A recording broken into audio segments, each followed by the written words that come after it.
మాజీ మంత్రి దేవినేని ఉమా మీడియాతో మాట్లాడుతున్నారు. అలా చూద్దాం.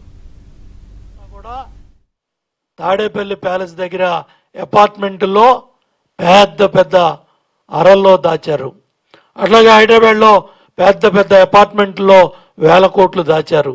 ఈ డబ్బంతా కూడా ఏదైతే ఈ 8,36,00,000 ఆ లారీలో ఎలక్షన్ టైంలో చిలకల్లు చెక్ పోస్ట్ దగ్గర దొరికిందో దాంట్లో బయటపడింది కూడా మొత్తం కూడా చెవిరెడ్డి పాత్ర. కానీ వైసీపీ పార్టీ ఎన్నికల్లో లిక్కర డబ్బు ఏ విధంగా ఎట్లా పుష్ప సినిమాలో ఎర్రచందనం దొంగలు ఎలా వచ్చాయో ఆ విధంగా హైదరాబాద్ నుంచి తాడేపల్లి ప్యాలెస్ నుంచి ప్రతి నియోజకవర్గానికి కోట్ల రూపాయలు మామిడికాయ పెట్టెల్లో ఏ విధంగా మామిడికాయలు పెడతారో ఆ విధంగా ఈ లిక్కర డబ్బంతా కూడా కట్టల కట్టల కోట్లు కోట్లు దోచి ఒక్కొక్క నియోజకవర్గానికి ఇన్ని పెట్టెలు అన్ని పెట్టెలని ఏ విధంగా జగన్మోహన్ రెడ్డి తరలించాడో దానివల్లే 175కు 175 వస్తాయని, 175కు 175 సీట్లు గెలుస్తామని సిద్ధం అని సభలు పెట్టి బోర్ల పడి ఇవాళ 11 సీట్లకి పరిమితమై ఈ కుంభకోణం అంతా కూడా బయటపడతా ఉంది.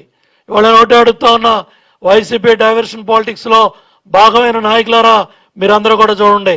కారుమూడి నాగేశ్వరరావు అవ్వచ్చు, కారుమూడి సునీల్ అవ్వచ్చు, వాళ్ళ కుటుంబ సభ్యులు అవ్వచ్చు, ఇవాళ శాసనసభ్యులుగా మంత్రులుగా ఎంపీలుగా మరి చెవిరెడ్డి భాస్కర్ రెడ్డి అవ్వచ్చు, మరి అట్లాగే మరి రాజకేశ్ రెడ్డి జగన్మోహన్ రెడ్డి స్నేహితుడు అవ్వచ్చు, విజయసాయి రెడ్డి అవ్వచ్చు, మిథున్ రెడ్డి అవ్వచ్చు, వీళ్ళందరూ కూడా ఇవాళ జగన్మోహన్ రెడ్డి అవినీతి లిక్కర సామ్రాజ్యంలో వీళ్ళందరూ కూడా భాగస్వాములై రాజమండ్రి జైలుకి, విజయవాడ జైలుకి, రకరకాల జైళ్లు పాలై ఇవాళ మళ్ళీ డైవర్షన్ పాలిటిక్స్లో జగన్మోహన్ రెడ్డి ఈ లిక్కర కుంభకోణంలో ఈ వాస్తవాలన్నీ కూడా బయటకు చర్చ రాకుండా ఏదో ఒక విషయం మీద డైవర్షన్ పాలిటిక్స్ చేస్తూ ఇంత పెద్ద కుంభకోణం ఇవాళ దేశ చరిత్రలో ఇది ఒక డాక్యుమెంటరీ తీయాల్సినంత చరిత్ర ఉన్న ఈ కేసు.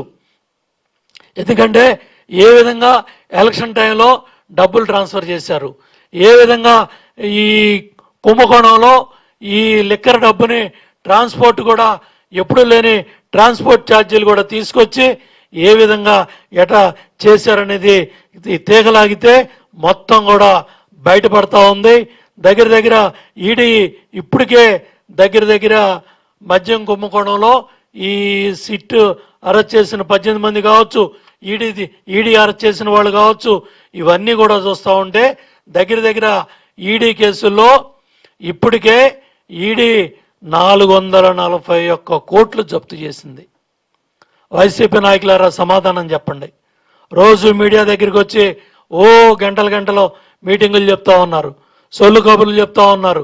ఇవాళ పేదవాడు తాగే మద్యం ఎవడ సామాన్యుడి కాయ కష్టం చేసుకొని వచ్చి తాగే సీసాలో కూడా నాసిరకం మద్యం పెట్టి లిక్కర కుంభకోణం పెట్టి వీళ్ళు ఇవాళ టెక్కర్ అంటే టి ఈశ్వర్ కిరణ్ కుమార్ రెడ్డి బినామీ సంస్థ టెక్కర్.